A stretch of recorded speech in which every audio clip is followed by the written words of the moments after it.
दोस्तों, आज हम एक ऐसे फ्रीडम फाइटर के बारे में बात करेंगे जो अंग्रेज को यह बता दिया था कि भारतीय कमजोर नहीं है, जो वायलेंस से ज्यादा समझदारी में विश्वास रखता था और जिनके मृत्यु को सुनकर अभी भी लोग कांप उठते। वो और कोई नहीं, भगत सिंह है।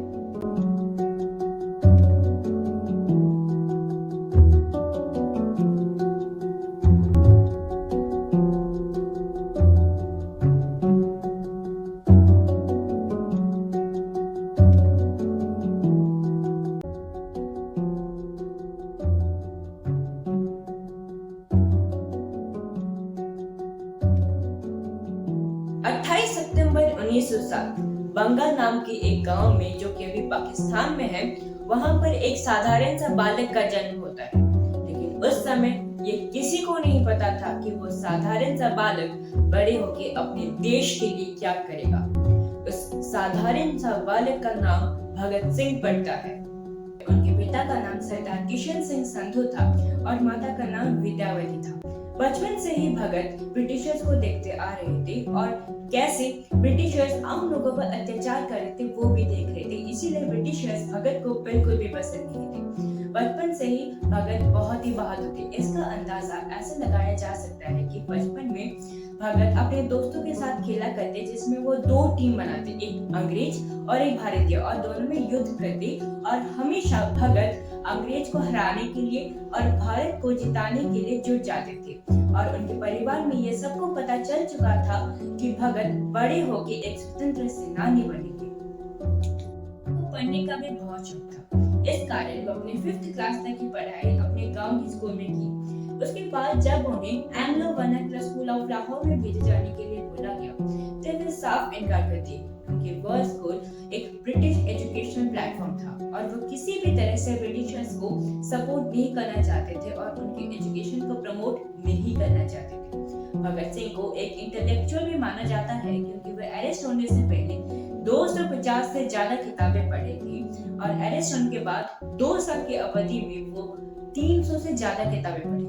इसीलिए वो एक ऐसे फ्रीडम फाइटर थी जो कि समझदारी पर ज्यादा विश्वास रखते थे। भगत को लिखने का भी बहुत शौक था, इसलिए उनके आर्टिकल्स वीर अर्जुन, कीर्ति और प्रताप जैसे बहुत सारे मैगजीन्स में भी छपे हैं। 1924 में Bhagat Singh Hindustan republican association join किया और उसके 4 साल के बाद चंद्रशेखर आजाद के द्वारा हिंदुस्तान रिपब्लिकन एसोसिएशन का नाम चेंज करते हुए हिंदुस्तान सोशलिस्ट रिपब्लिकन एसोसिएशन कर दिया गया। 3 फरवरी 1928 में 7 मेंबर का एक कमीशन ब्रिटेन से इंडिया आया, जो कि गवर्नमेंट ऑफ इंडिया एक्ट 1919 की जांच करने आई थी, जो कि लॉर्ड साइमन के द्वारा हेड की जा रही थी, जिसमें कोई भी इंडियन रिप्रेजेंटेटिव नहीं थे और इसका नाम साइमन कमीशन था।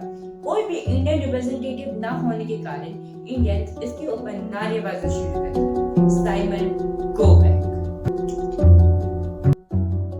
दिन था 30 अक्टूबर 1928। लाला लाजपत राय कुछ साथियों के साथ लाहौर में साइमन कमीशन के विद्रोह से नारेबाजी शुरू कर दी, जो कि अंग्रेज को बहुत चुभ रहा था, जिस कारण पुलिस ऑफिसर जेम्स कोर्ट ने सभी के ऊपर लाठीचार्ज करवाया और लीडर होने के कारण लाला लाजपत राय के ऊपर मेन टारगेट बनाया गया और जिससे लाला लाजपत राय का मृत्यु हो गया।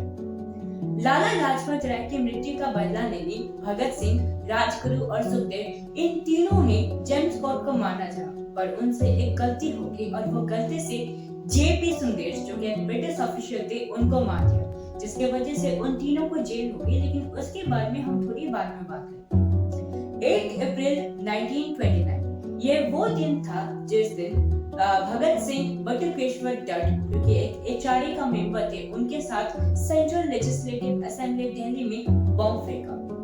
लेकिन उस समय भारत में बम का इस्तेमाल नहीं होता था और किसी को बम बनाने का विधि भी पता नहीं था, तो भगत सिंह बम लाए कहां से? एक व्यक्ति थे फोनिंद्रनाथ, जो कि वेस्ट बंगाल से आते थे और यही वो व्यक्ति थे जिन्होंने भगत सिंह को एक्सप्लोजिव रिएक्शंस, केमिकल्स और बम बनाने का विधि बताए थे।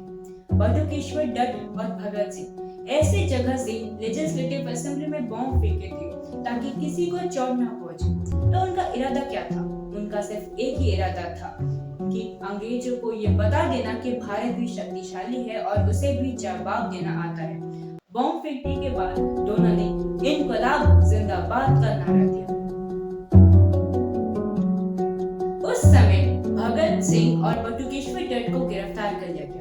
जब वह जेल पहुंचे तो वो देखे कि जेल में रहने वाले लोगों को खराब खाना और खराब पानी दिए जाते थे। इस कारण भगत सिंह कुछ ना खाने का प्रण किया और 64 डेज तक वह भूखे रहे ताकि यह रूल को चेंज किया जा सके। जब कोर्ट में मुकदमा चला तो फोनिंद्रनाथ को कोर्ट में लाया गया। याद करिए, यह वही व्यक्ति थे जिन्होंने भगत को बॉम्ब बनाना सिखाया था। जब उन्हें पूछा गया कि बॉम्ब कैसे बनाया जाता है तो फोनिंद्रनाथ सारे बॉम्ब बनाने की सामग्री को बता दिया। तब तक ब्रिटिशर्स को यह लग रहा था कि भगत सिंह झूठ बोल रहे हैं, वो जरूर बॉम्ब को कहीं से चुराए होंगे, क्योंकि आखिर एक इंडियन कैसे ही बॉम्ब बना सकता है। लेकिन जब फोनिंद्रनाथ सारी सामग्री को बोल दिया तब सारे मीडिया वाले उसको नोट कर दिए और उसके अगले दिन न्यूज़पेपर के हेडलाइन में बॉम्ब बनाने की सामग्री और बॉम्ब कैसे बनाया जाए उसके बारे में लिखा था। और भारत के हर एक सिटीजन बॉम्ब बनाना सीख गया। और यही भगत सिंह का दूसरा कारण था लेजिस्लेटिव असेंबली में बॉम्ब फेंकने के लिए, ताकि सारे इंडियन, सारे सिटीजन, बच्चे से लेके बूढ़े ये जान जाए कि बॉम्ब कैसे बनाया जाए और अपने लिए फाइट कर सके।